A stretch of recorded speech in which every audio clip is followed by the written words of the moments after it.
बरहे बरिस भैया आवई बहिन द्वारे उतरई बहिन द्वारे उतरई हो सखिया गोड़वा पकड़ी बहिनी रोवई त अखिया से आंसू चुवई अखिया से आंसू चुवई हो सखिया गोड़वा पकड़ी बहिनी रोवई त अखिया से आंसू चुवई अखिया से आंसू चुवई हो। चार मोहर भैया दिहले त बहिनी के समझावई त बहिनी के समझावई हो बहिनी अब जीनी रोवऊ धोवऊ सुइया जिन गिरावऊ सुइया जिन गिरावऊ हो बहिनी अब जीनी रोवऊ झंखऊ सुइया जिन गिरावऊ सुइया जिन गिरावऊ हो।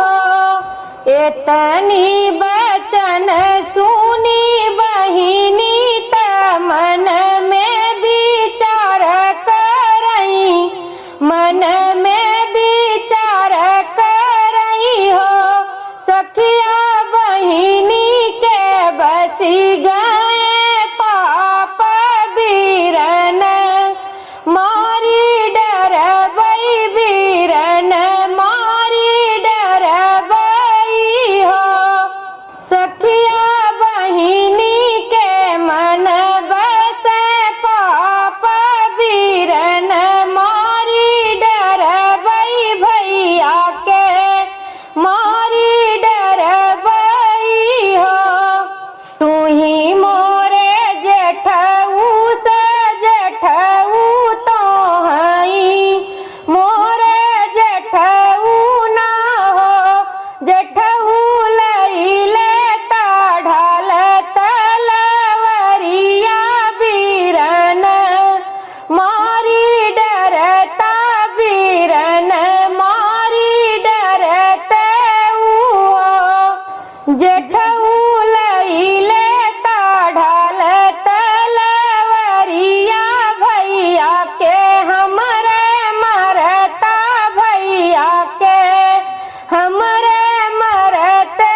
एतनी बचन सुनी बहिनी त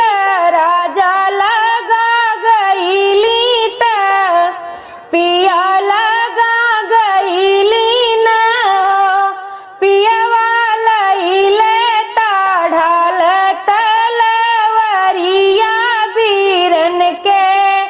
मारी डरता भैया के मारी डरते राजा लईले ढाल तलवरिया बीरन के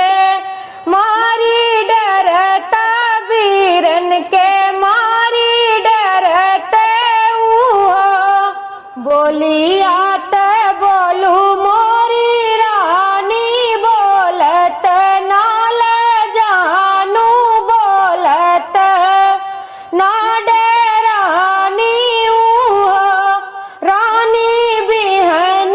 के जाबै ससुररिया बगलिया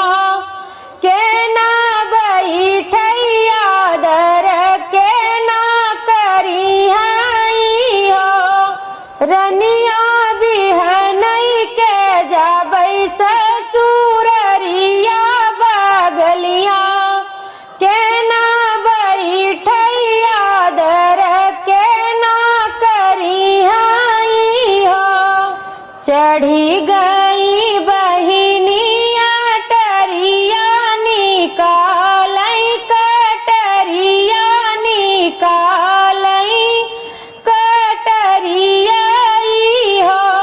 बहिनी काटी डाली भैया के मुड़वा आंगनवा बीच गाड़ई आंगनवा बीच गाड़ई बहिनी काटी डाली बीरना के मुड़वा आंगनवा बीच गाड़ई आंगनवा बीच मचियही बैठली सासू त बहुअरिया रज करई बहुअरिया रज करई सासू आजू राती देखे सपनवा सपन बड़ा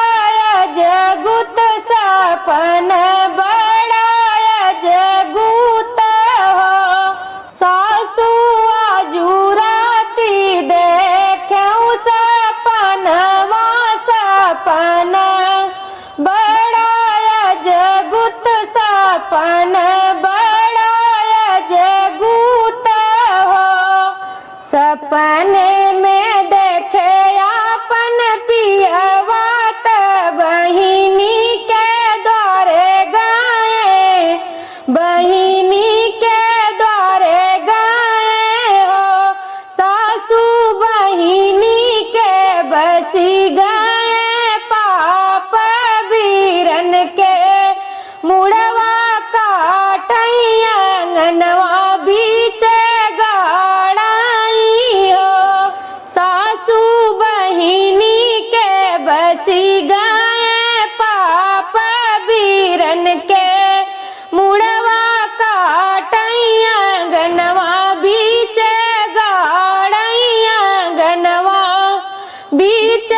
गाड़ई जेठ